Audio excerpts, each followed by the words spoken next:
네, 안녕하세요. 공포다이 로이입니다. 오늘은 추석 저녁이에요. 집에 혼자 있기도 뭐해서 동네 마트도 다니고, 그리고 다시 이제 밥도 먹고, 그리고 커피숍에 왔어요. 돌아다니다 보니까 역시 또 오늘도 좀 새로운 걸 좀 느끼게 되는 하루였던 것 같아요. 첫 번째로, 좀 한방을 노리는 샵들? 좀 고가로 형성된 샵들은 거의 다 무너진 것 같고요. 서민들을 타겟으로 하는 샵들은 그나마 건재한 것 같아요. 직원들도 그 눈으로 체감적으로 봤을 때 좀 작은 것 같아요. 뭐라고 해야 되나? 만족도라고 해야 될까? 그냥 딱 그만큼 받고 그냥 그 정도 일하면 된다. 이거 그러고 또 서민들을 대상으로 한 샵들은 그렇게 큰 타격이 없다 보니까 좀 안정성도 있고, 어떻게 보면 화려식이 많은 샵들, 그리고 좀 누구한테 보여주기식 샵들만 좀 큰 타격을 입은 것 같아요. 한국도 그랬죠.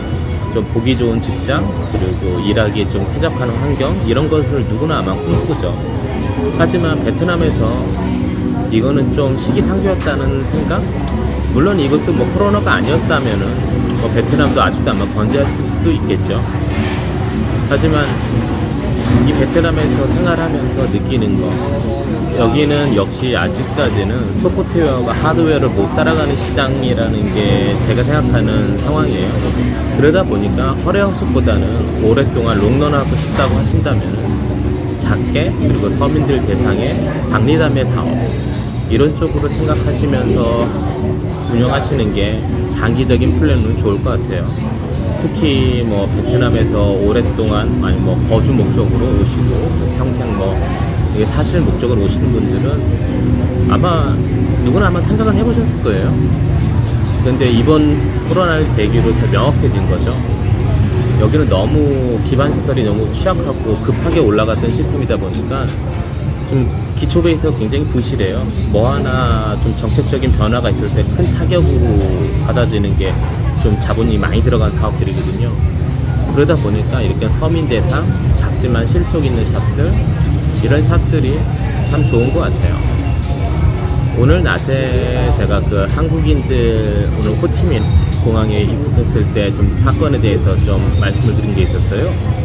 그 이후에 이런저런 질문도 많이 받았고, 과연 베트남이 왜 이런 것인가? 저는 나름대로 낮에는 좀 격앙돼가지고 한국 정부 탓도 하고 베트남 대사관 찾아가가지고 항의를 해야 되는 게 아닌가, 별의별을 좀 되게 네거티브한 생각을 되게 많이 했거든요. 근데 하지만 지금 시간이 조금 한두 시간이 지나면서 점점 생각하는 게, 정말 이거는 한국 정부에 요청할 부분은 아닌 것 같아요. 이건 어떻게 보면 베트남에 사는 교민들의 불편함을 해소하는 거잖아요. 그리고 이번에 오신 분들도 일반인도 아니고 베트남에 어떤 사업을 하셨거나 베트남에서 마지못해 들어올 수밖에 없는 상황이죠. 그러다 보니까 말도 안 되는 금액 지불하면 들어올 수밖에 없는 상황이었고, 그 속에서 이런 불편함이 나왔을 때 이런 부분에서 하소연을 하는데 그 누구도 귀담아 들어주지를 않죠. 사실 한국 상황이 지금 굉장히 좀 뒤숭숭하잖아요. 그 속에서 이런 동남아, 베트남에 사는 교민을 케어하고 그 부분을 이슈화 시키기에는 만무하죠.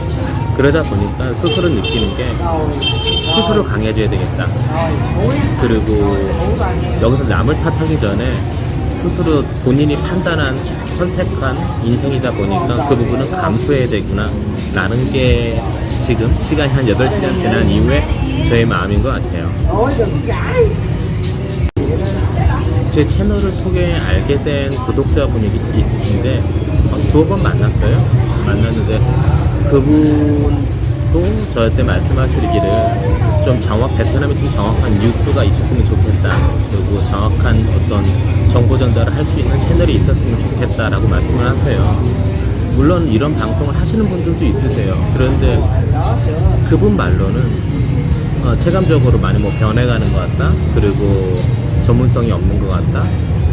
그렇죠. 어떻게 보면은 개인이 어떤 정보를 파가지고 그걸 다시 대중매체 아니면 이 채널을 통해서 이렇게 알려주는 시스템인데, 그러면서 본인의 주관이 들어가고 그리고 좀 명확하지 않은 정보를 어떤 기사화시키는 경우가 상당히 많잖아요. 그러다 보니까 저도 한번 생각을 해보게 됐어요. 제가 채널을 운영하면서 어떤 주제와 어떤 포커싱으로 여러분께 이렇게 방송을 하는가 생각해보니까 저도 일종의 정보 채널이었더라고요.